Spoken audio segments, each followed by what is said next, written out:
Musashi était un orphelin laid, répugnant, détesté de tous en ville, mais tout change quand il s'entraîne pour devenir le plus fort des pourfendeurs de démons et les met tous au tapis. L'histoire s'ouvre sur un monde qui, jadis, appartenait aux humains. Mais après l'apparition soudaine des démons, ce règne prit fin. Pour les combattre, un groupe de puissants guerriers, les Bushi, prit les choses en main. Cependant, des années plus tard, leur histoire a été altérée et les gens vénèrent désormais les démons, souhaitant devenir mineurs pour extraire des roches à leur service. Dans ce nouveau monde, ostracisé par sa famille, sans endroit où aller, jusqu'à ce qu'il rencontre Kojiro, un garçon de son âge qui lui enseigna les rudiments de l'escrime. Cependant, Kojiro venait d'une famille de Bushi et par l'intermédiaire de son père, Musashi apprit la vérité sur eux. Cette révélation est passée depuis et Musashi travaille désormais jamais vu. Cependant, Musashi déteste secrètement sa vie et souhaite pouvoir annoncer son rêve d'être un Bushi. Après son travail, il quitte la ville et rend visite à Kojiro qui vit dans une niche de chien mais version grand luxe. Là, il exhibe son outil de mineur amélioré et lui rappelle leur rêve de former une bande de Bushi. Mais à sa surprise, Kojiro refuse, affirmant que son père était délirant et la raison pour laquelle ils sont traités comme des moins que rien. Cela agace Musashi qui part, promettant de montrer à Kojiro à quel point il est sérieux. Plus tard ce jour-là, quand Kojiro va en ville, il se fait insulter par les gens pour porter une épée, mais Kojiro le tolère, sachant que c'est exactement ce dont il essaie de protéger Musashi. Le lendemain matin, Musashi et ses camarades sont conduits à un portail derrière lequel les dirigeants démons attendent. Tandis que ses camarades sont surexcités à l'idée de les rencontrer, Musashi, lui, prévoit de les massacrer. Mais avant d'entrer, toutes ses affaires, y compris sa pioche rouge, lui sont retirées. Dès que le portail s'ouvre, tout le monde voit un des démons dévorer un mineur vivant, ce qui panique tout le monde, sauf Musashi qui s'y était déjà préparé. Là-dessus, il décide enfin de massacrer quelques démons, seulement pour se souvenir que sa pioche lui a été retirée. Heureusement, il en saisit une au sol, mais sa lame émoussée échoue au combat et Musashi se fait réduire en bouillie. Pourtant, il refuse d'abandonner et continue d'essayer de riposter. Finalement, le démon le saisit et s'apprête à le dévorer quand, surgissant de nulle part, Kojiro apparaît, se balançant sur son fouet et le claque sur la tête du démon. Il lui rend ensuite sa pioche rouge, lui permettant de fendre le démon en deux et de choquer tout le monde. Cela fait que les autres démons se jettent sur eux, mais Kojiro et Musashi combattent ensemble et les défont facilement tous. Une fois qu'ils ont fini, Kojiro accepte enfin de devenir son partenaire Bushi quand, surgissant de nulle part, une vague d'énergie jaillit des montagnes, ce qui signifie généralement l'apparition d'un Kishin, le type de démon le plus puissant. Néanmoins, tous deux continuent de massacrer les plus petits et se dirigent vers le Kishin. En chemin, Musashi mentionne comment ils vont enfin réaliser leur rêve, mais Kojiro ne semble pas si enthousiaste que ça. Bien qu'il veuille quitter la ville, l'idée que les Bushi soient des héros ne résonne pas en lui. Musashi répond en disant à Kojiro qu'il comprendra une fois qu'il sera plongé dans le monde des Bushi. Finalement, ils arrivent là où se trouve le Kishin, qui ressemble plus à un oiseau en colère qu'à un boss démon. Néanmoins, Musashi le terrasse comme les autres, faisant se demander à Kojiro si c'était vraiment si facile. À leur surprise, le Kishin parvient à se soigner, faisant se demander à Musashi comment il est censé vaincre cette chose. Peu de temps après, les gens d'avant arrivent en courant avec des briques pour le démon. Dès que le Kishin en mange un peu, il se transforme en un être complètement différent, plusieurs fois plus grand que sa dernière forme. Tout le monde commence à le vénérer aussitôt, commentant qu'il a retrouvé sa vraie forme après 5 ans. Kojiro, qui a été projeté de côté pendant la transformation, réalise que Musashi s'est évanoui. Soudain, le Kishin apparaît juste devant Kojiro et saisit son épée. Les travailleurs lui disent que le Kishin mange les épées, alors il vaut mieux lâcher prise. Cependant, il refuse et peu importe combien il est jeté dans la montagne, Kojiro garde sa prise ferme. Témoin de cela, les travailleurs commencent à douter de sa santé mentale, tandis que Kojiro, qui tient toujours l'épée, se souvient du temps où il la haïssait et regrettait d'être un Bushi. Pour le réconforter, son père s'était excusé pour ce qu'il avait souffert à cause de son sang Bushi. Mais en même temps, il insista sur le fait que les Bushi étaient les seuls à se battre quand tous les autres avaient mis leur fierté de côté. Cela fit réaliser à Kojiro qu'une épée est la fierté d'un Bushi et son père lui avait dit de ne pas la perdre. Après avoir lutté pendant ce qui semblait une éternité, Kojiro lâche enfin son épée qui est alors consommée par le Kishin. Voyant cela, Musashi charge vers le Kishin et après avoir atterri sur son corps, il commence à grimper. Après avoir atteint ce qui semble être le bon endroit, il commence à le frapper avec son arme. Quand d'autres lui disent de ne pas déranger le repas du Kishin, Musashi devient encore plus furieux et porte un coup critique, faisant hurler le Kishin de douleur. Enragé, le Kishin commence à frapper le même endroit, essayant d'éliminer Musashi, mais tout ce qu'il fait, c'est endommager son propre corps. Finalement, il l'endommage suffisamment pour que Musashi ouvre l'estomac du Kishin. Malheureusement, il perd pied et finit par tomber dans son acide gastrique. Juste quand tout le monde pensait que c'était fini, Musashi sort du corps du Kishin, l'épée de Kojiro à la main, dégageant une quantité d'aura sans précédent. Il la rend ensuite à Kojiro, lui disant qu'il sait à quel point elle compte pour lui. Cet incident fait se souvenir à Kojiro du devoir d'un Bushi et il est enfin motivé à former la plus forte bande de Bushi avec Musashi à ses côtés. Le Kishin géant vaincu, Musashi dit que c'est leur premier grand pas vers la réalisation de leurs rêves. Soudain, les gens sur la tour de guet mentionnent qu'une gigantesque bande de Bushi les attaque. Pour y voir de plus près, tous deux grimpent à la tour de guet et voient une structure ressemblant à un château se diriger vers eux. Plusieurs Bushi émergent du château et, utilisant leurs épées, brisent le bouclier protégeant les démons. Après cela, ils chargent le Kishin et utilisent les pouvoirs de leurs épées pour voler vers lui. Pendant ce temps, un Bushi s'approche d'eux, disant que c'est dangereux pour des jeunes comme eux d'être là. Agacé, Musashi mentionne que c'est lui qui a ouvert le ventre du Kishin, faisant rire le Bushi et lui demandant s'il croit vraiment que c'est suffisant pour le vaincre. Leur conversation est interrompue quand le Kishin parvient à se réanimer et à se relever. De plus, il commence même à cracher du feu partout, ce qui pousse Kojiro à reculer et à conseiller à Musashi de faire de même. Cependant, Musashi est frustré que son exploit soit volé par d'autres Bushi et rappelle à Kojiro que ce Kishin est censé être le premier pas vers la réalisation de leurs rêves. Pour commencer, Musashi commence à abattre les démons plus petits et pendant ce temps, les membres de l'escouade Bushi discutent de la manière de combattre sauvage de Musashi mêlée à quelques techniques appropriées. Peu après, le capitaine des Bushi, Naotora, revient et ses camarades lui disent qu'il s'expose trop. De plus, on lui conseille de ne pas évacuer les gens car ce ne sont que des fermiers qui les méprisent. Mais Naotora répond en disant que c'est leur travail, car les bandes de Bushi sont censées reprendre le monde aux démons. Il se demande ensuite si Musashi a quelque chose pour lequel il risque sa vie et ordonne à son équipe de préparer les ailes de grue. Après s'être occupé des petites frappes, Musashi se dirige vers le Kishin, tandis que Kojiro, témoin de tout cela, regrette de ne pas avoir le cran. Musashi inflige à nouveau des dégâts, mais il ne cesse de soigner son corps. Juste à ce moment, une corde l'enroule et le hisse au sommet de la montagne, où Naotora l'accueille dans leur camp. Musashi le reconnaît comme le gars d'avant et l'interroge sur la raison pour laquelle ils essaient de l'arrêter. Il mentionne ensuite que le Kishin sera son premier exploit, faisant dire à Naotora qu'ils ne peuvent pas laisser un idiot impulsif se précipiter sur le champ de bataille. Quand Musashi continue d'argumenter, Naotora lui demande comment il va éliminer seul le Kishin et lui montre combien de Bushi il faut pour en abattre un. Naotora continue en disant à Musashi qu'il n'a pas assez combattu ou réfléchi à cela et lui conseille d'abandonner. Pendant un instant, Musashi se dit qu'il a peut-être raison, mais même alors, Musashi croit que s'il ne le fait pas maintenant, il pourrait le regretter plus tard. Là-dessus, il parvient à se libérer et s'enfuit tandis que Naotora décide de ne pas intervenir. Si Musashi a quelque chose pour lequel risquer sa vie, alors c'est définitivement un Bushi. En même temps, les autres préparent le mouvement des ailes de grue.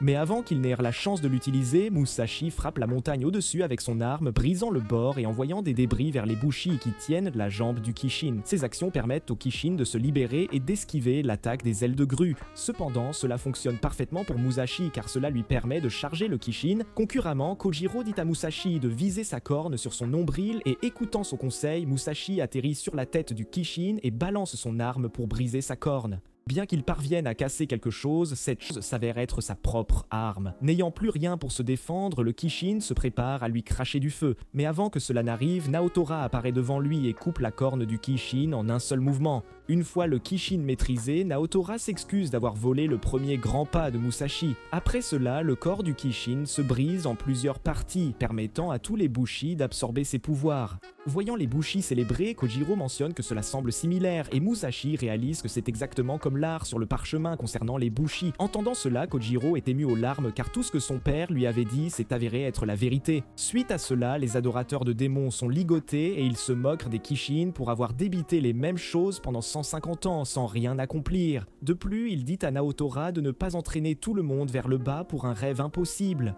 Naotora répond en disant qu'ils veulent un avenir sans démons et c'est pourquoi ils rêvent de l'impossible. Il ajoute en demandant aux adorateurs de démons s'ils ne veulent pas que leurs enfants regardent le ciel bleu sans peur, ne leur laissant d'autre choix que de se taire. Enfin, il promet de réaliser le rêve et de créer un monde libre des monstres qui ont pris le contrôle il y a 150 ans. Après cela, Kojiro se présente formellement ainsi que Musashi à Naotora qui s'excuse une fois de plus d'avoir volé leur exploit.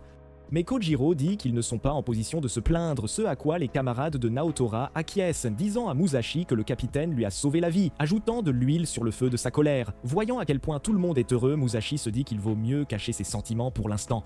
Juste au moment où il s'apprête à partir, Naotora l'arrête et fait savoir à Musashi que, bien qu'il soit un faible maintenant, il pourrait le rattraper en travaillant dur. Quand tout le monde commence à être d'accord avec lui, Musashi perd enfin son sang-froid et crie sur Naotora, lui disant d'arrêter de faire le grand et révèle qu'il est super en colère de s'être fait voler sa première élimination. Certains Bushi commencent à admirer son étrangeté et Naotora se dit qu'il a fallu du cran pour être honnête, faisant savoir à Musashi qu'il aime les gens qui ont du cran. Après cela, il donne à Musashi une sorte de cristal, disant que c'est un prix de consolation pour s'être fait voler sa première élimination. Cette nuit-là, Musashi continue de stresser à propos de ce qui s'est passé et essaie de jeter le prix, mais s'arrête après avoir regardé de plus près et réalisé que c'est un kaléidoscope. Cela fait réaliser à Kojiro qu'il a déjà vu quelque chose de similaire et il sort le fidèle parchemin. Dans ce parchemin, il semble y avoir un Bushi utilisant le même outil. Après s'être concentré davantage dessus, Musashi réalise que le motif à l'intérieur du kaléidoscope est similaire à l'image du démon sur le parchemin. Cela lui fait penser que ce doit être un outil qui lui permet de trouver de gros cells-types et occasionnellement des démons aussi. Maintenant curieux, il décide de lire aussi le texte écrit dans le parchemin, ce qui les aide à apprendre qu'il y a des centaines de Kishans présents dans le monde. Le parchemin prédit aussi qu'une fois le rêve réalisé, la nation sera guérie, les trésors divins reviendront au meilleur Bushi qui terrasse le Kishin suprême et quand cela arrivera, la Terre sera unifiée.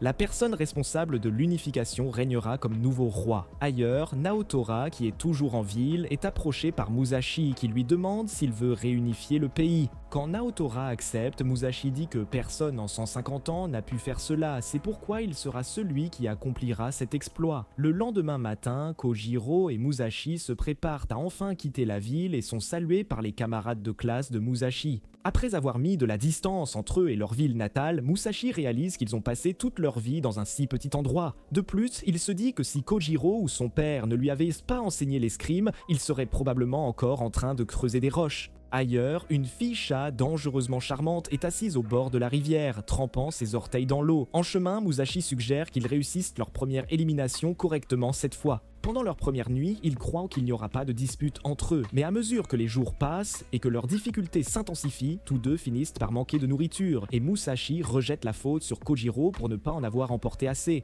Agacé, il se moque de Musashi pour lui avoir laissé toute la préparation et le traite de princesse gâtée. De plus, Kojiro mentionne qu'il a des pouvoirs que Musashi n'a pas et que ces pouvoirs s'avèrent être le pouvoir de l'autosuffisance. Après avoir pêché un tas de poissons tout seul, il taquine Musashi pour n'en avoir pas pêché un seul. Cela met Musashi en colère et il décide d'en pêcher autant que Kojiro. Mais une fois Musashi parti, Kojiro regrette d'avoir dit tout cela car Musashi est plus fort que quiconque quand il s'agit de chasser les démons. De même, Musashi ne parvient pas à pêcher de poissons et décide de ne se battre avec personne. Pour s'excuser, il retourne vers Kojiro seulement pour le trouver étendu au sol avec une blessure d'épée au visage.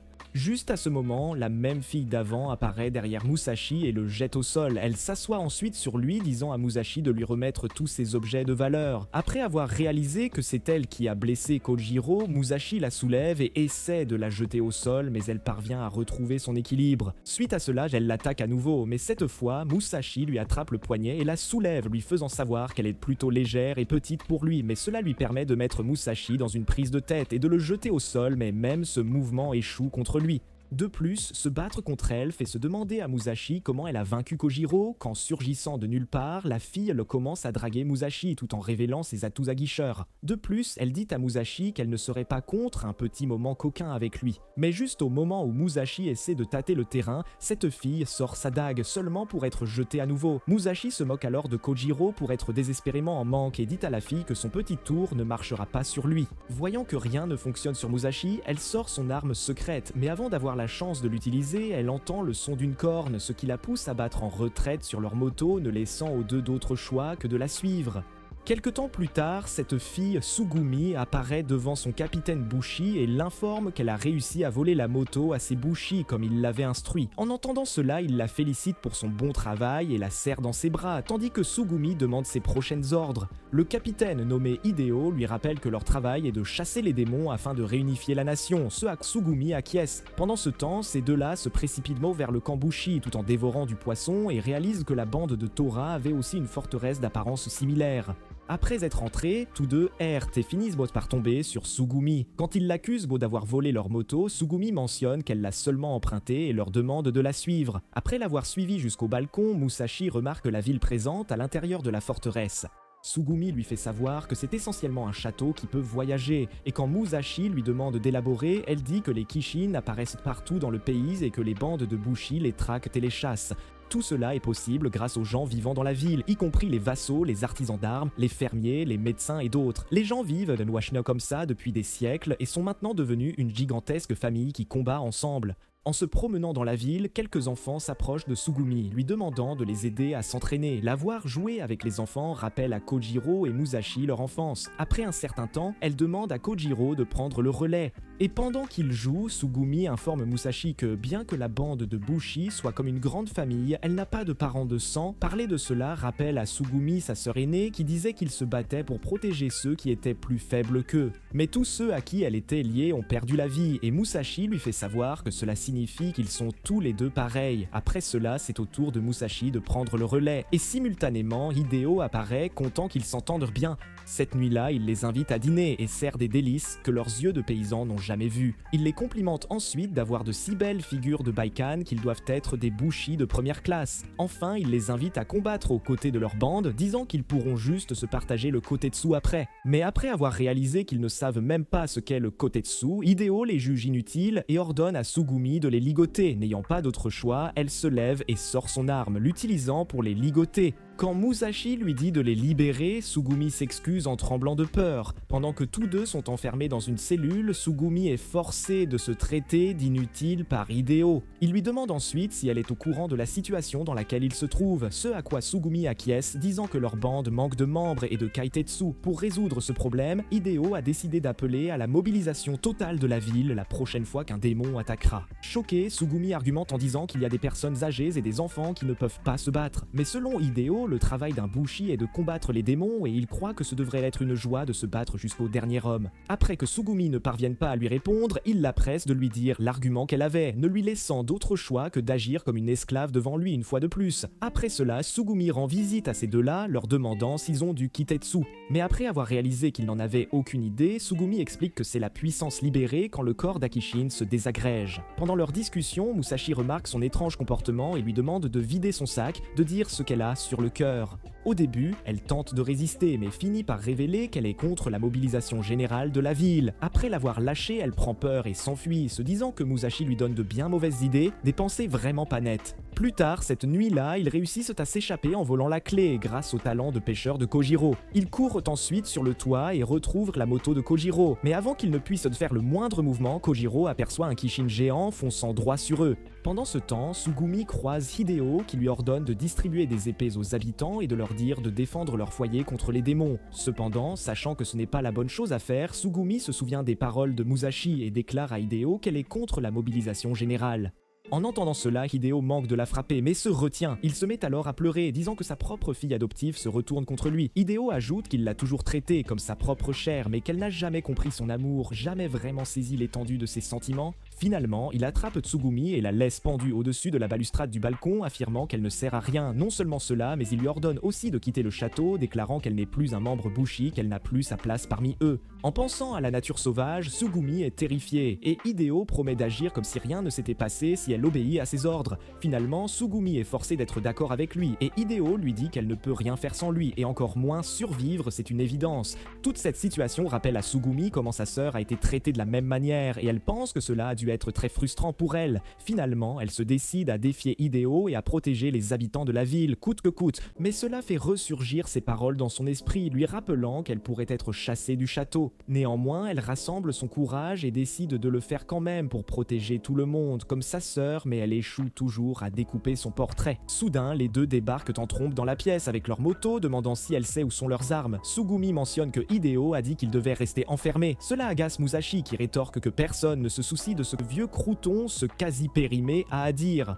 Sugumi dit qu'elle n'a pas le choix, qu'elle est faible et stupide, mais Musashi lui répond que quiconque peut battre Kojiro n'est pas faible du tout. De plus, il fait l'éloge des armes qu'elle utilise, affirmant qu'elle est vraiment quelqu'un d'exceptionnel, une vraie force de la nature. Cela pousse Sugumi à accepter de leur montrer leurs épées, à condition qu'ils l'aident aussi en retour. Ils remarquent alors tout le monde rassemblé près des portes, et Sugumi suggère de les détruire pour qu'ils puissent tous s'échapper, prendre la poudre d'escampette. Kojiro lui fait savoir que le Kishin pourrait les attaquer de cette façon, mais Sugumi lui rétorque qu'un conducteur comme lui ferait mieux de se taire, de ne pas la ramener. Musashi intervient alors, disant à Tsugumi qu'elle peut toujours compter sur Kojiro, quoi qu'il arrive. Néanmoins, sachant qu'ils doivent protéger les habitants, une idée germe dans l'esprit de Kojiro. Ailleurs, Hideo prononce un discours devant les villageois, leur disant qu'ils doivent déployer toutes leurs forces pour combattre les démons sans la moindre hésitation. Pour cela, le démon doit être retardé, et c'est là que les habitants entrent en jeu. En entendant cela, tout le monde commence à paniquer, car ils n'ont jamais fait une telle chose auparavant. Quand l'un d'eux tente de s'enfuir, il est arrêté net par le bushi qui garde la porte. À ce moment précis, une grenade fumigène atterrit dans le feu. Ils créent un écran de fumée autour de la zone. Au même moment, Sugumi apparaît, disant à Hideo qu'une mobilisation totale est hors de question. Elle ajoute que envoyer des non-combattants au combat déshonorerait tout vrai bushi. Quand il rétorque que la bande de Bushi existe pour combattre les démons, Sugumi dit que c'est idiot d'affronter ce démon de front et suggère de se cacher jusqu'à ce qu'il passe. Hideo remarque alors que Sugumi n'a jamais été aussi doué pour baratiner et se demande si c'est un coup monté. Sachant qu'il l'a démasqué, Sugumi commence à paniquer, mais Musashi lui dit qu'il est trop tard, car ils se sont déjà occupés des Bushi qui gardaient la porte. Le chemin étant libre, Sugumi descend et conseille aux habitants de fuir, mais elle réalise qu'ils sont trop effrayés pour obéir. N'ayant pas d'autre choix, elle rassemble enfin son courage et décide d'affronter Hideo seule. Avant même que le combat ne commence, Bush a déjà commencé à capturer les habitants. Heureusement, Musashi s'en occupe, disant à Sugumi de se concentrer sur son propre combat. Ceci dit, Sugumi vise la tête de Hideo mais ne parvient pas à placer un seul coup. Finalement, elle est dominée par Hideo et plaquée au sol, mais quand elle tente de bouger, Hideo lui attrape la jambe et la projette violemment au sol. Incapable de se relever, elle est rouée de coups par Hideo qui continue de la frapper à sa guise. Après cela, il attrape Togumi par le col, prêt à la frapper quand, de manière inattendue, elle lui crache du sang au visage, le forçant à la lâcher. Elle se relève alors et dit à Hideo qu'elle en a assez de l'écouter et qu'elle va se battre, peu importe sa faiblesse. Ceci dit, elle déchaîne ses pouvoirs et charge Hideo tout en esquivant ses attaques. Ce combat lui fait réaliser qu'elle n'obéissait à Hideo que pour garder sa place, et elle fait savoir aux habitants qu'ils sont voués à tout perdre s'ils continuent de suivre cet homme. Hideo la traite de traîtresse et lance de nouvelles attaques. Mais après les avoir esquivés, Sugumi libère ses cordes et après avoir ligoté Hideo, le projette au sol. Pendant qu'il est attaché comme le chien qu'il est, tout le monde s'enfuit pour sauver sa peau et Hideo, témoin de cela, ne peut que leur crier de ne pas défier leur seigneur. Une fois que tout le monde s'est retiré en lieu sûr, ils disent à Sugumi de s'enfuir aussi. Cependant, elle est toujours présente au château, sachant que même si elle s'échappe, elle n'arrivera pas à temps. La pensée de la mort commence à l'effrayer et elle se met à souhaiter vivre un peu plus longtemps. Finalement, ce démon se retrouve face à Sugumi et juste à temps, Musashi arrive à moto et la sauve. Le lendemain matin, Musashi et Kojiro se promènent parmi les décombres, discutant de la destruction totale du château. Mais en même temps, les gens semblent bien plus heureux qu'à l'époque où Hideo était aux commandes. Soudain, de vieilles mégères les approchent, leur demandant d'éloigner Sugumi du château. Après avoir entendu cela, Sugumi refuse catégoriquement de partir, ce qui pousse Musashi à se demander pourquoi on la met à la porte. L'une des grand-mères l'informe qu'elle doit échapper à Hideo, car il s'est effondré après avoir été trahi par son peuple et est devenu encore plus obsédé par elle. Si les deux se retrouvent, Hideo pourrait tenter de la manipuler à nouveau. Quand Sugumi la rassure en disant qu'elle ne l'écoutera plus, la grand-mère lui demande si elle en est sûre, ce qui la fait frissonner de peur. Elle dit une fois de plus à Sugumi qu'elle sera hantée par Hideo tant qu'elle restera. Bien que Sugumi soit d'accord avec la grand-mère, elle ne veut pas quitter l'endroit où elle a grandi et les souvenirs qu'elle a avec sa sœur. Voyant sa réaction, les habitants décident de protéger Sugumi de Hideo. Mais au lieu d'accepter de rester, elle décide de quitter le château. Après cela, Sugumi demande si elle peut les rejoindre, ce à quoi Musashi acquiesce. Cette nuit-là, elle est assise sur le toit, en pleurs, quand Musashi apparaît et lui conseille d'aller se coucher. De plus, il s'interroge sur la raison pour laquelle elle a décidé de quitter le château et Tsugumi lui répond que c'est mieux mieux pour tout le monde ainsi. Si elle ne parvient pas à lui tenir tête et redevient sa marionnette, elle pourrait finir par blesser les habitants au lieu de les protéger.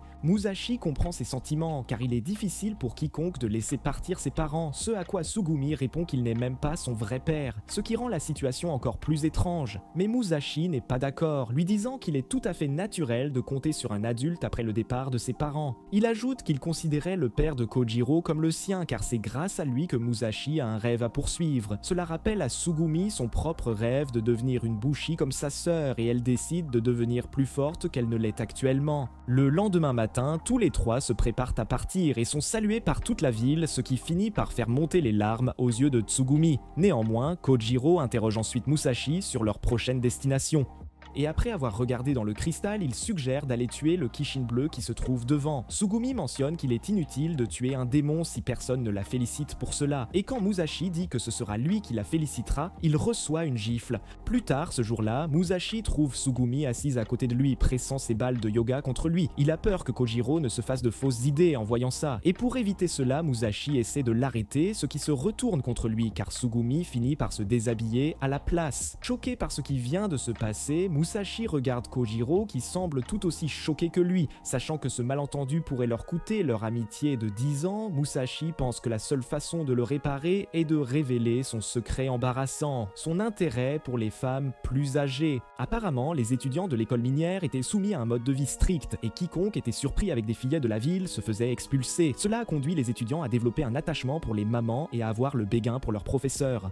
Mais comme il ne peut pas simplement dire ça, il doit clarifier la situation avec Kojiro tout en rejetant Tsugumi sans la blesser. Pendant ce temps, Kojiro pense à leur amitié de 10 ans avec Musashi et qu'il lui donnerait volontiers sa bénédiction s'il trouvait une fille qu'il aime. Mais cette situation ne plaît pas à Kojiro et la seule façon de faire comprendre Musashi est de révéler son secret le plus embarrassant. Il s'avère que Kojiro est un puceau parmi les puceaux, ce qui est compréhensible puisqu'il était un Bushi moqué par tout le monde en ville. Il croit aussi que Musashi était un coureur de jupons et aurait eu l'embarras du choix en matière de femmes. Ne voulant pas être embarrassés, ils commencent tous les deux à paniquer jusqu'à ce que Tsugumi s'approche d'eux et demande à devenir amis.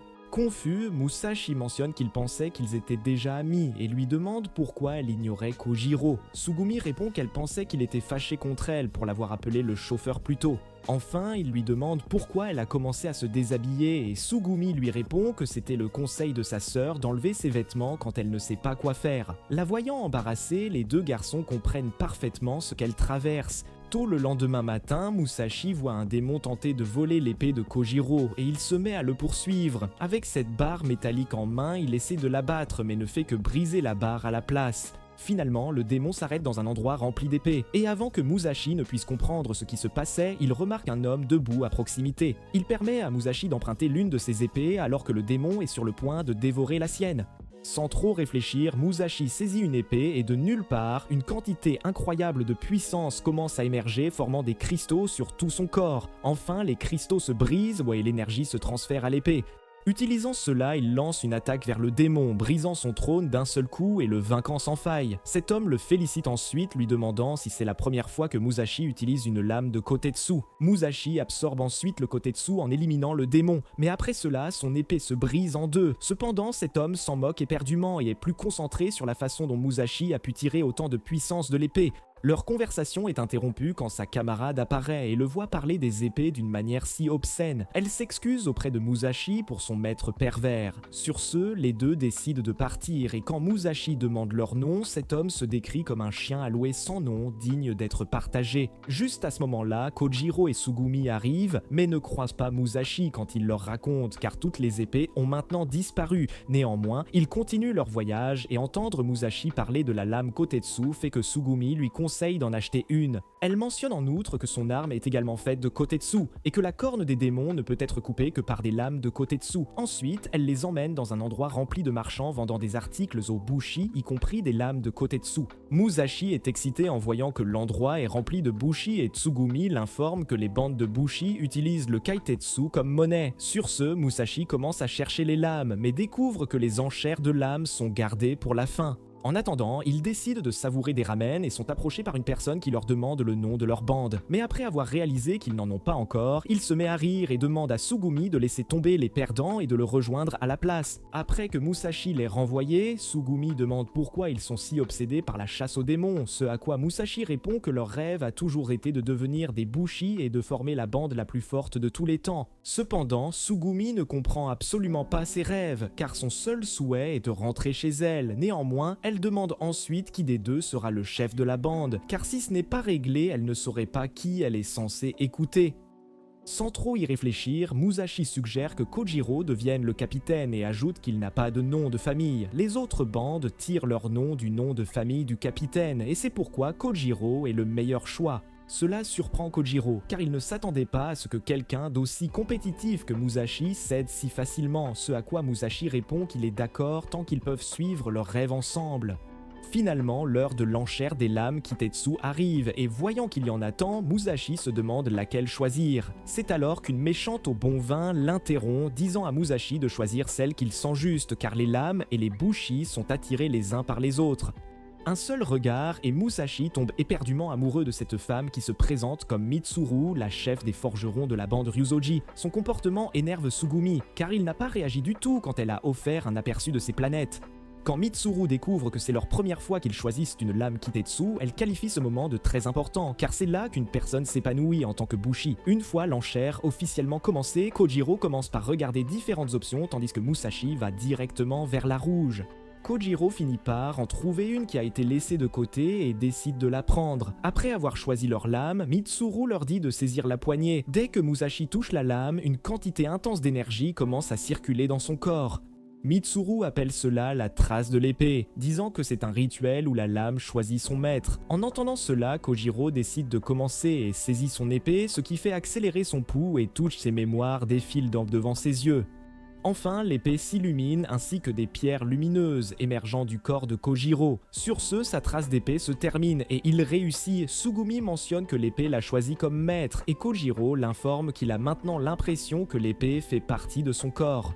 Peu de temps après, les autres commencent aussi à réussir, mais les couleurs lumineuses autour d'eux semblent différentes. Mitsuru explique que l'âme d'un bushi a des couleurs, et selon les couleurs, un bushi peut utiliser différents pouvoirs.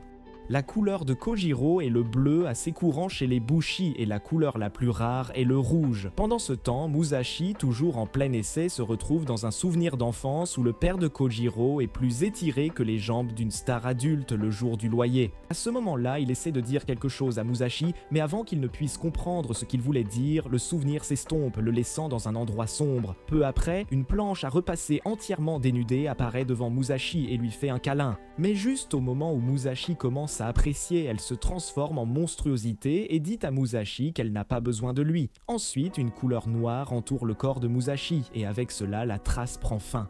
Sachant qu'il a échoué à l'épreuve, Musashi décide de retenter sa chance. Malheureusement, peu importe le nombre d'épées qu'il essaie, il échoue à chaque fois. Finalement, Mitsuru lui fait savoir que ceux qui ont la couleur noire sont réputés être rejetés par toutes les lames Kitetsu. On ne peut jamais changer la couleur de son âme, et il faut accepter la couleur qui nous est donnée. Puisque la couleur de Musashi est le noir, cela signifie qu'il ne pourra jamais utiliser une lame Kitetsu. Le lendemain matin, Musashi réalise qu'il ne pourra peut-être jamais chasser les démons et que son rêve pourrait prendre fin. Après cela, Kojiro et Tsugumi viennent le consoler, mais leur conversation est interrompue par l'apparition de démons. Il s'avère qu'un Kishin est apparu et envoie des démons inférieurs pour semer le chaos. Voyant ce démon devant lui, Musashi commence à avoir peur car il connaît cette fois la vérité sur ses pouvoirs. Juste au moment où le démon est sur le point d'attaquer Musashi, Kojiro apparaît pour le protéger et libère les vrais pouvoirs de son épée. Ailleurs, un démon poursuit un duo mère-fille jusqu'à ce que Kojiro intervienne et tranche le démon en deux, leur sauvant la vie. Folle de joie, elle remercie toutes les deux Kojiro de les avoir sauvés, ce qui est nouveau pour lui car cela n'était jamais arrivé chez lui. Pendant que tout le monde combat les démons, Musashi ne peut que regarder depuis les coulisses. Une fois la bataille terminée, Kojiro est félicité par Mitsuru et sa bande. Musashi est heureux de voir à quel point Kojiro est joyeux et en même temps, il est pleinement conscient qu'il pourrait être laissé pour compte. Maintenant, il est temps de tuer le Kishin, et Kojiro essaie d'appeler Musashi, mais on lui dit d'y aller sans lui. Quand tout le monde part, Musashi est frustré en pensant qu'il doit trouver un moyen de se battre. Soudain, il se souvient de l'épée qu'il a utilisée ce matin qui lui a permis d'utiliser des pouvoirs. Alors qu'il est occupé à y penser, l'homme de tout à l'heure apparaît et mentionne qu'ils sont tous les deux pareils tout en montrant ses cristaux de couleur noire. Musashi le reconnaît comme le même homme qui lui a prêté une lame de Kaidetsu ce matin. Il se met alors à pleurer, disant à quel point il est heureux de le trouver. Confus, Musashi se demande de quoi il parle et on lui dit qu'il parle en fait à celui qui est en lui, ou en d'autres termes, aux pierres noires. Cet homme nommé Shiro continue ensuite en disant qu'il était comme Musashi et qu'il avait été laissé pour compte par des gens qui partageaient le même rêve que lui parce qu'il ne pouvait pas se battre seul. Quand il demande si Musashi souhaite devenir plus fort et rattraper les autres, il accepte, s'interrogeant sur la manière de devenir plus fort. Shiro mentionne qu'il n'a qu'à accepter les pierres noires et quand le brouillard l'envahit pendant l'épreuve, il est préférable de se rendre. Curieux, Musashi demande à quel point il peut devenir fort de cette façon, ce qui pousse Shiro à sortir son épée et à créer un cube géant avec. Après cela, il découpe le cube en morceaux, laissant derrière lui une fosse profonde. Sur ce, Shiro lui donne l'épée rouge et lui dit de prendre la trace de l'épée afin qu'il puisse enfin devenir une lame de Kitsu. Perplexe, Musashi demande ce qu'il veut dire et Shiro lui répond qu'il va devenir une lame de Kitsu, lui rappelant à quel point l'une de ces lames est puissante. Quand Musashi essaie de discuter avec lui, Shiro mentionne que Musashi veut devenir le plus fort, donc cela ne fait aucune différence qu'il soit une personne ou une épée. Comme prévu, Musashi refuse catégoriquement, disant qu'il ne pourra pas se battre aux côtés de Kojiro et Sugumi de cette façon. Cependant, Shiro trouve aussi une solution à cela, suggérant de transformer ses amis en matériaux pour l'épée afin qu'ils puissent rester tous les trois ensemble. Agacé, Musashi le charge, mais Shiro s'écarte et pousse Musashi dans la fosse, jetant ensuite l'épée rouge à l'intérieur aussi. Pendant ce temps, Sugumi rattrape Kojiro, lui demandant pourquoi il est si excité à ce sujet et si c'était une bonne idée de laisser Musashi derrière. Kojiro lui répond que c'est bon car ils ne peuvent rien faire pour lui de toute façon. Ceci dit, il décide de se diriger vers le Kishin et d'attendre que Musashi se remette sur pied. Cela dit, Sugumi est un peu préoccupé de savoir si Musashi y arrivera, car les personnes aux âmes noires ne peuvent jamais utiliser de l'âme de Kotetsu. En pensant à la rareté de cela, elle se demande qui est vraiment Musashi. De plus, elle a commencé à croire que Musashi aurait pu hériter d'un pouvoir incroyable et veut que Kojiro lui raconte les détails. N'ayant pas d'autre choix, il commence l'histoire avec pas mal de suspense, seulement pour révéler qu'il venait d'une famille ordinaire de fermiers. Frustrée, elle demande s'il se moque d'elle, mais Kojiro la rassure en disant que c'est la vérité. Il explique ensuite qu'il venait de la famille des Bushi, ce qui signifiait qu'il devait garder ses distances avec tout le monde. Mais Musashi était un enfant étrange qui l'a approché et a traité Kojiro comme n'importe quelle autre personne. Avoir un vrai ami a rendu Kojiro plus heureux qu'il n'aurait pu l'imaginer, et grâce à Musashi, sa vie n'était pas un cauchemar total. En entendant cela, Sugumi demande pourquoi Musashi ne le détestait pas alors que toute la ville le faisait. Kojiro pense que c'est à cause de ses parents, car tout comme lui, ils étaient aussi assez étranges et traitaient Kojiro et son père avec respect. Ailleurs, l'assistante de Shiro, Nanao, revient avec un poulet sauvage pour le déjeuner et est informée que Musashi a été jeté dans la fosse. Cela la déçoit un peu car il est le seul à avoir été gentil avec elle. Nanao traite ensuite Shiro de cinglé dérangé qui n'est sérieux qu'à propos des lames de Kaitetsu. Maintenant, il a trouvé sa déesse à l'intérieur de Musashi, la déesse d'obsidienne qu'il cherchait depuis des lustres.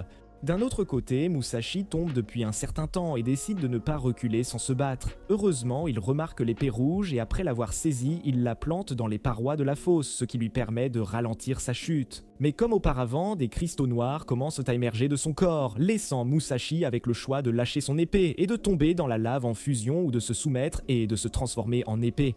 Après avoir failli s'évanouir, Musashi se réveille de force et essaie de grimper au mur en utilisant les pierres noires. Soudain, la voix à l'intérieur de lui parle, disant qu'elle ne peut pas permettre cela. Après cela, les pierres enveloppent Concor, faisant tomber Musashi dans la lave. Une fois de plus, Musashi se retrouve devant cette fille et quand il essaie de sortir, la fille mentionne qu'il ne fera qu'entraver ses amis. Cependant, quand il refuse toujours d'écouter, elle se transforme à nouveau en cette monstruosité, disant à Musashi que cela s'est déjà produit. Après cela, il se réveille dans l'un de ses souvenirs d'enfance, juste après le décès de ses parents. Personne ne voulait du fils de ce couple de blasphémateurs, c'était la galère. Beaucoup de proches ont refusé, jusqu'à ce qu'un oncle, un peu moins regardant, accepte, mais à une condition, qu'il se fasse tout petit, qu'il ne fasse pas de vagues, qu'il soit invisible, quoi. Au début, Musashi a accepté, mais il a ensuite osé demander ce qu'il y avait de si terrible à être ami avec Kojiro et son père. Ça a tellement énervé un de ses proches, Koetsu, tête qu'il lui a carrément flanqué une gifle, faisant comprendre à Musashi qu'il valait mieux ne plus jamais mentionner Kojiro devant quiconque. Malgré tout, il a commencé à vivre chez eux, et un jour, il a remarqué que son oncle avait oublié son déjeuner à la maison. Sans réfléchir une seconde, il a couru jusqu'au champ pour le lui apporter. Résultat, son oncle s'est fait copieusement railler par les autres pour s'occuper de Musashi, ce qui a poussé ses propres proches à le jeter dehors sans ménagement. N'ayant plus nulle part où aller, Musashi a erré dans les rues, se disant que sa situation actuelle n'était guère différente de la mort. Sachant que Kojiro et son père se souciant de lui, il a commencé à désirer les revoir. C'est alors que, de manière totalement inattendue, une femme s'est approchée de lui ordonnant de jeter une pierre sur le père de Kojiro qui passait par là, affirmant que Musashi pourrait ainsi se rendre utile.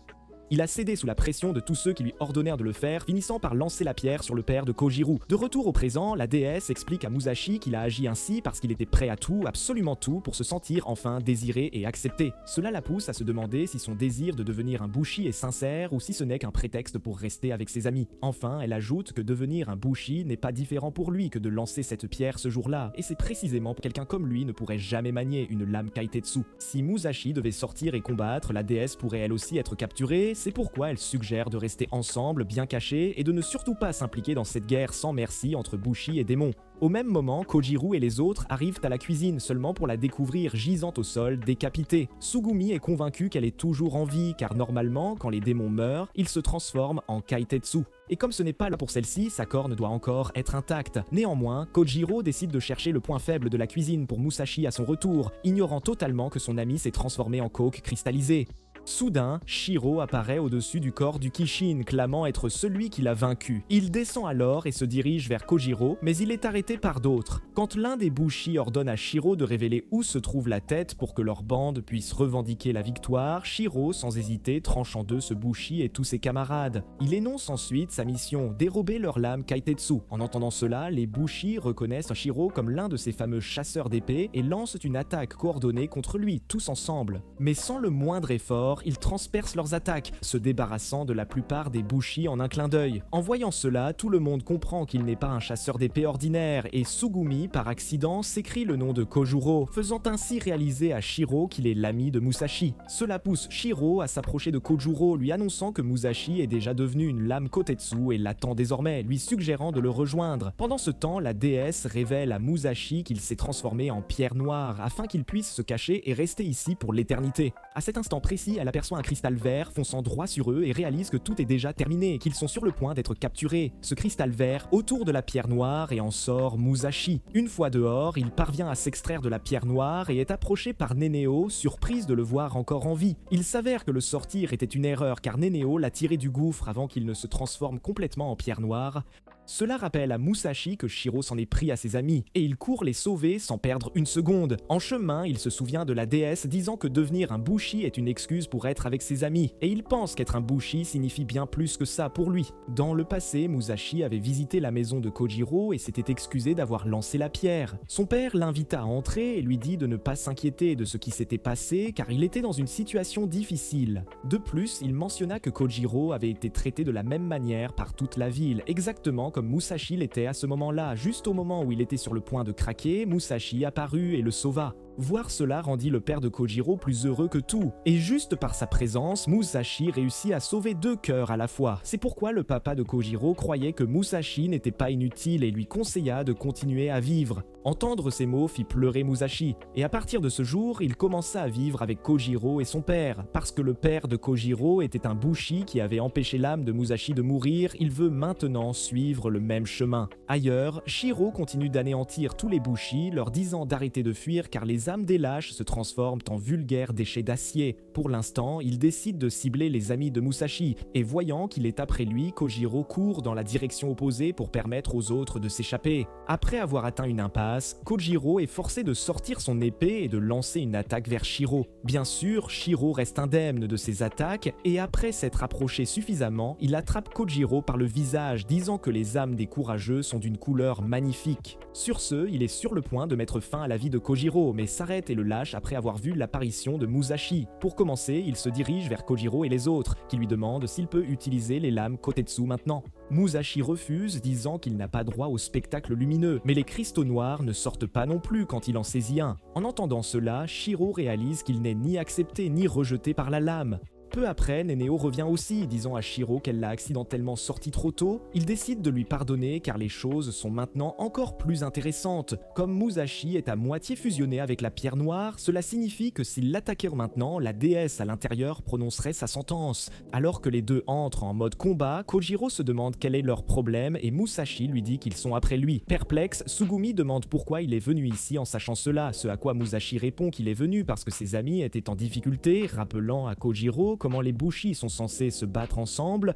Toujours inquiète, Tsugumi rétorque qu'ils sont trop forts, ce qui pousse Kojiro à lui rappeler que s'il s'enfuit, quelqu'un d'autre pourrait être blessé. De plus, sachant que Shiro est aussi un Bushi, Kojiro pense que ce serait minable de s'enfuir alors qu'ils parlent avec tant d'orgueil de former le plus puissant groupe de Bushi. Pendant ce temps, Nanao se prépare à les affronter en premier et brise sa baguette en faisant 7 lames. Sur ce, elle envoie les 7 lames vers eux. Et en les bloquant, Musashi se dit qu'il peut la combattre même sans lame Kotetsu puisqu'elle n'est pas un démon. Cependant, pour réduire la distance entre Nanao et lui, Musashi utilise la montagne comme une catapulte et se projette sur elle. Mais juste au moment où il est sur le point d'attaquer, Nanao se défend avec ses épées, le projetant au loin. Après cette tentative, Musashi réalise qu'ils ne peuvent pas atteindre Nanao à cause de ses 7 lames et suggère de s'occuper des lames en premier. Kojiro est d'accord avec Musashi et élabore un plan pour exécuter cette stratégie. Remarquant leur comportement, Nanao comprend aussi qu'ils préparent une sorte de stratagème et quand Shiro lui demande si elle a besoin d'aide, Nanao refuse, lui demandant de rester en place. Au début, elle pense que leur stratégie doit être de l'attaquer tous en même temps, mais cela ne fonctionnera pas puisqu'elle a 7 lames, ce qui fait un 7 contre 3.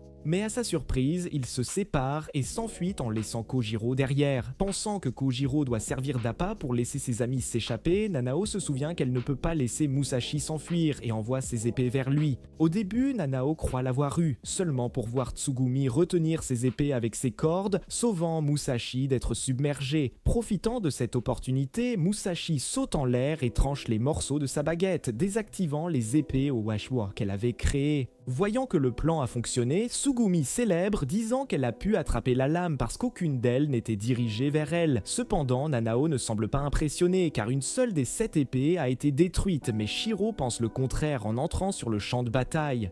En voyant cela, les trois ont failli faire dans leur froc, sachant à quel point il serait difficile de gérer les deux à la fois. Nanao mentionne qu'elle peut se battre seule, demandant à Shiro de la laisser s'en occuper. En réponse, Shiro lui lance un regard glacial et lui demande pourquoi il se battrait avec quelqu'un comme elle. De plus, il dit que se battre seul est plus son style et dit à Nanao d'être une gentille fille et de rester en arrière. N'ayant pas d'autre choix, elle est forcée d'obtempérer et de rester là avec un air embarrassé. Néanmoins, Shiro décide de les affronter tous à la fois et révèle ces anneaux de lame qui sont des halos de lumière apparaissant lorsqu'un Bushi canalise le pouvoir dans la lame. Cela dit, Shiro fait un mouvement, mais étonnamment, rien ne se passe, les faisant se demander ce qu'il vient de faire. Peu après, qu'un cube géant entoure le sommet de la montagne et commence à déplacer toute la montagne, la retournant finalement sans dessus-dessous. Comme prévu, tout le monde sur la montagne est également retourné, faisant tomber la plupart des Bushi vers une mort certaine. Heureusement, Musashi et ses amis ont réussi à s'accrocher à leurs épées plantées dans le sol.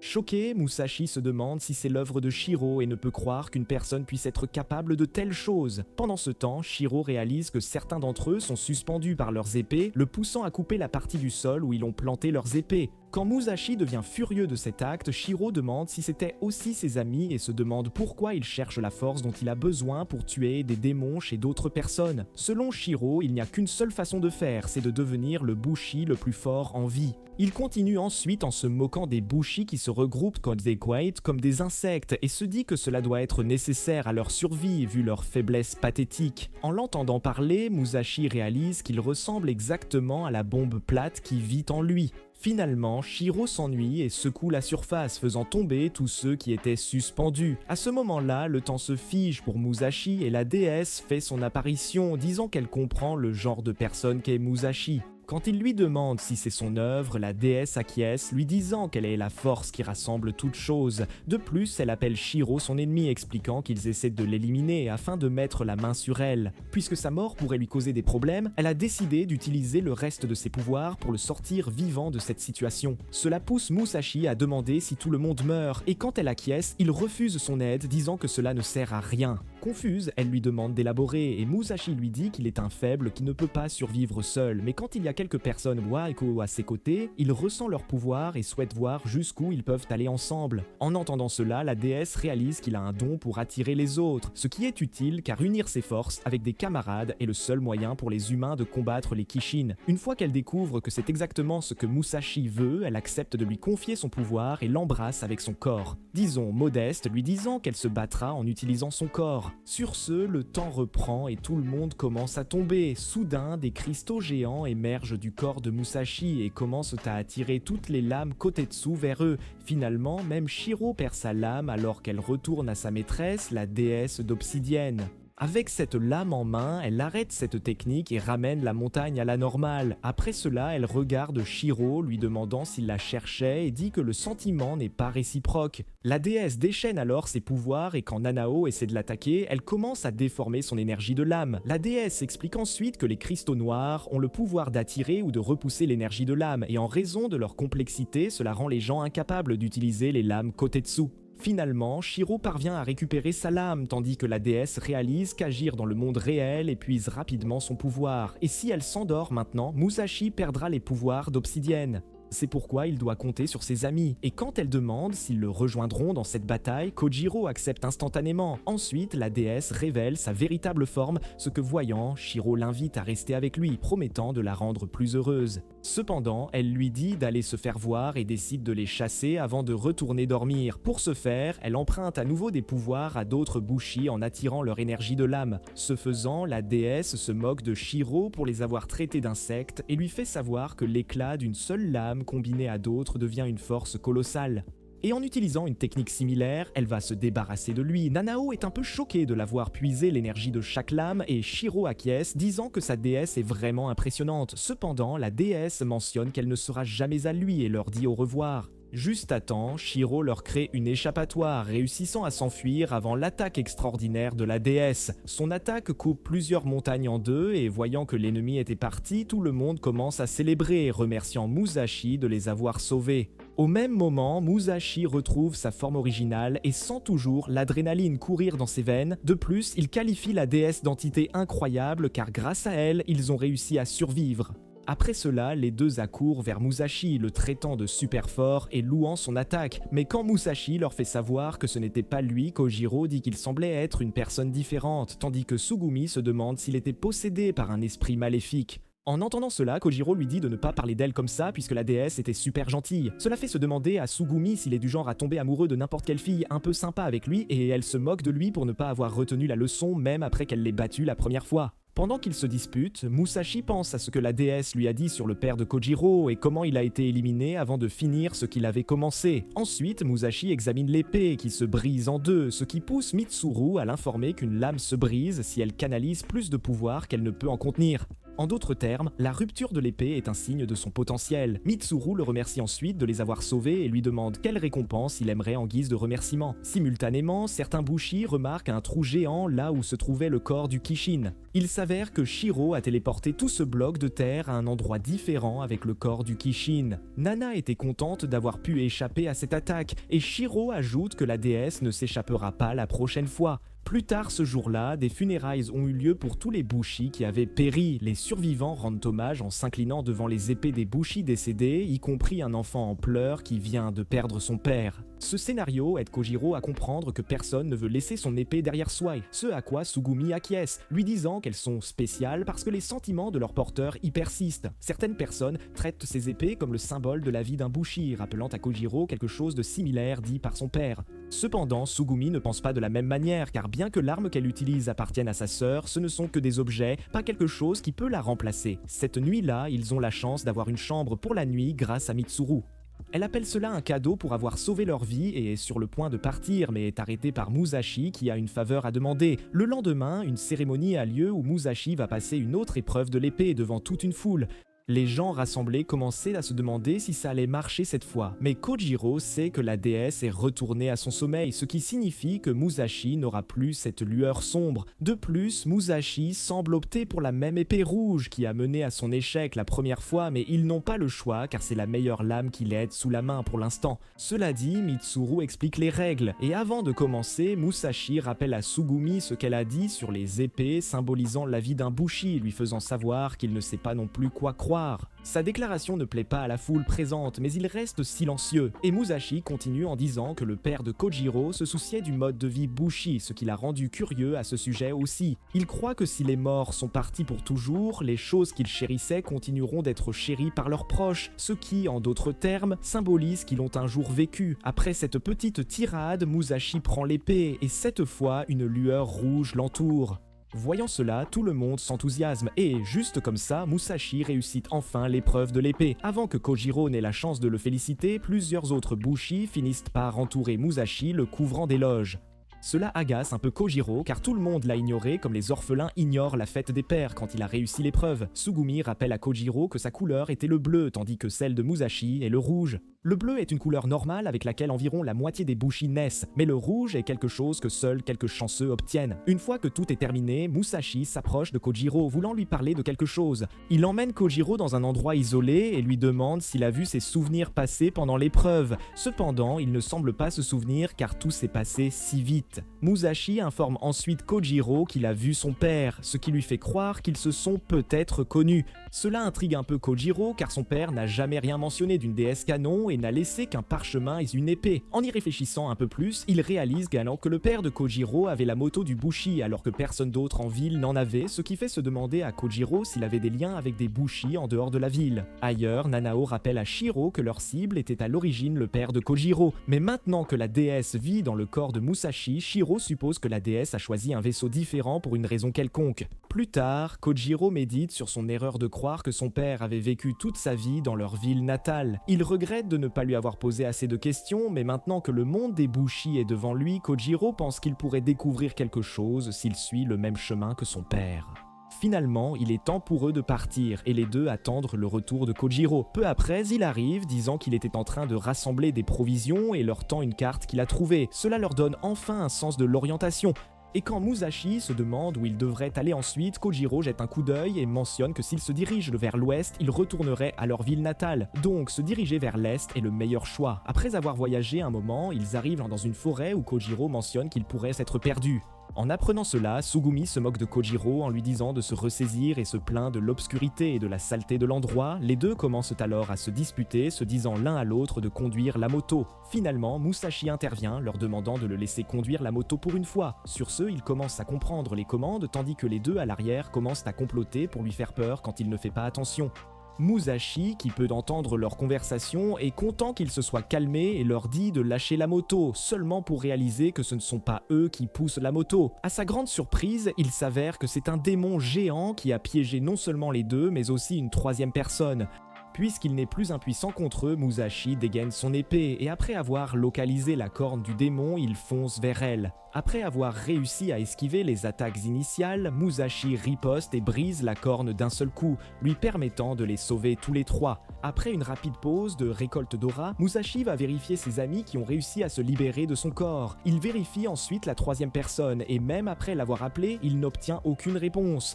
Cela ne lui laisse pas d'autre choix que d'ouvrir lui-même le corps du démon, révélant une belle au bois dormant à l'intérieur. Voyant que c'est une fille, Musashi a quelques idées amusantes, mais avant qu'il n'en ait l'occasion, cette fille se réveille. La première chose qu'elle remarque, Joe le sent sur le visage de Musashi, et il lui fait savoir qu'il a été blessé en la sauvant. Réalisant que c'est lui qui l'a sauvée, la jeune fille esquisse un sourire et remercie Musashi pour son aide. Voyant son expression douce, Kojiro en tombe raide dingue, tandis que Musashi est soulagé de découvrir qu'il trouve aussi les filles de son âge mignonnes. Leur conversation est interrompue quand un petit bonhomme de la taille d'un paquet arrive en courant, appelant cette fille une princesse. Il lui donne un nouveau jeu de vêtements et la princesse lui dit qu'elle a été sauvée par Musashi. Après cela, elle dit à ce gars de demander leur nom, ce à quoi Tsugumi répond qu'elle devrait donner le sien en premier. Il admet son comportement impoli et la présente comme la fille du seigneur Nobumitsu, Michiru. De plus, il mentionne qu'il se dirige vers le port de Harima où une bataille pour décider du destin de la nation aura lieu. Après cela, les trois sont emmenés sur la monture Kitetsu de la princesse et pendant le trajet, Musashi remarque que Michiru semble être une personne totalement différente maintenant, le faisant se demander si elle est contrariée. Les autres continuent de parler normalement à Musashi aussi, ne remarquant pas le comportement étrange de la princesse. Finalement, il décide de trouver un moyen de briser la glace et commence par dire à Michiru à quel point il est content d'avoir reçu une carte de la forêt. Mais avant qu'elle ne puisse répondre, Musashi est interrompu par Tsugumi qui pose des questions sur la partie noircie de la carte. Il demande ensuite des nouvelles de la ville natale de Michiru et cette fois, c'est le petit bonhomme qui finit par lui répondre au lieu de la princesse. Il mentionne que le seigneur Uesugi a appelé à un rassemblement de l'alliance Uesugi pour tuer un Kishin. Une fois de plus, Musashi demande le style de combat de Michiru, seulement pour être interrompu à nouveau par Tsugumi, qui explique que l'alliance Uesugi est un groupe de bandes de bushi amicales.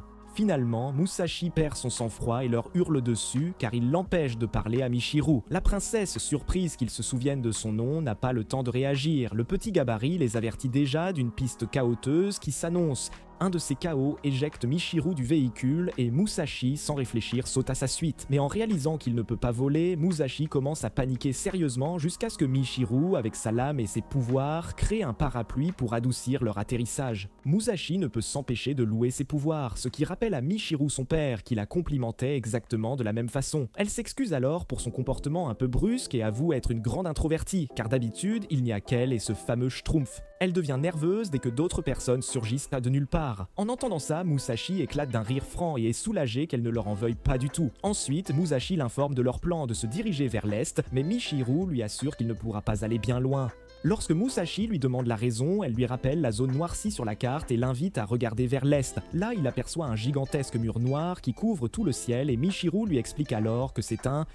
En y regardant de plus près, Musashi réalise avec effroi que cette chose bouge et qu'elle anéantit absolument tout sur son passage. Apparemment, ce fut le tout premier démon à faire son apparition à Inamoto, il y a de cela plus de 150 ans. Au tout début, un unique démon a surgi de nulle part et a lancé une attaque d'une puissance inouïe, anéantissant chaque être humain présent aux alentours. Suite à cela, Inamoto s'est scindé en deux factions distinctes, ceux qui ont choisi de combattre ces démons et ceux qui ont préféré les adorer. Ces derniers sont allés récolter des minerais pour les offrir aux Kishin. Plus il consommait de minerais, plus ce mur noir grandissait, jusqu'à recouvrir bien plus de la moitié de Hinamoto. Il est désormais connu sous le nom de Kishin Noir, et le vaincre est devenu le rêve ultime de tous les Bushi depuis ces 150 dernières années.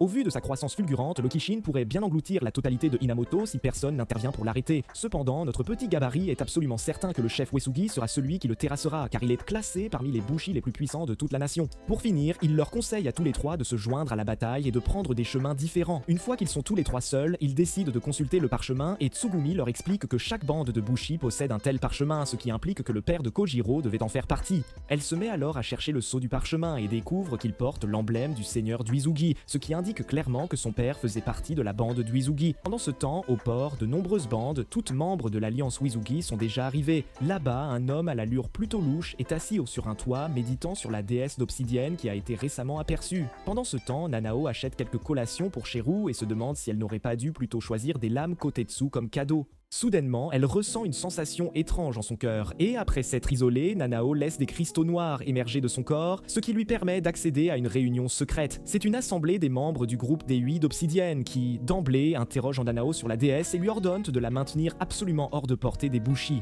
De plus, l'un des membres rappelle à chacun leur devoir sacré d'assurer la survie du Kishin afin qu'ils puissent coexister pacifiquement à leur côté. Étant donné que la récupération de la déesse est absolument cruciale pour atteindre cet objectif, il décide d'envoyer quelqu'un capable d'approcher Musashi en toute discrétion. Pendant ce temps, Musashi et les autres ont eux aussi décidé de se rendre au port. Et lorsque Kojiro leur demande s'ils ne sont pas dérangés par sa requête, qu'ils jugent égoïste, ils acceptent sans hésiter, lui expliquant qu'il est tout à fait naturel pour lui de vouloir en apprendre davantage sur sa propre famille. Peu de temps après, ils arrivent d'eau suffisamment près du port et posent leurs yeux sur l'immensité de l'océan pour la toute première fois de leur existence. Pensez-vous qu'ils se joindront à la bataille pour terrasser le Kishin noir? Commentez démon si vous avez regardé jusqu'à la fin. Comme d'habitude, un grand merci à vous d'avoir été des nôtres et on se donne rendez-vous très vite pour la prochaine vidéo.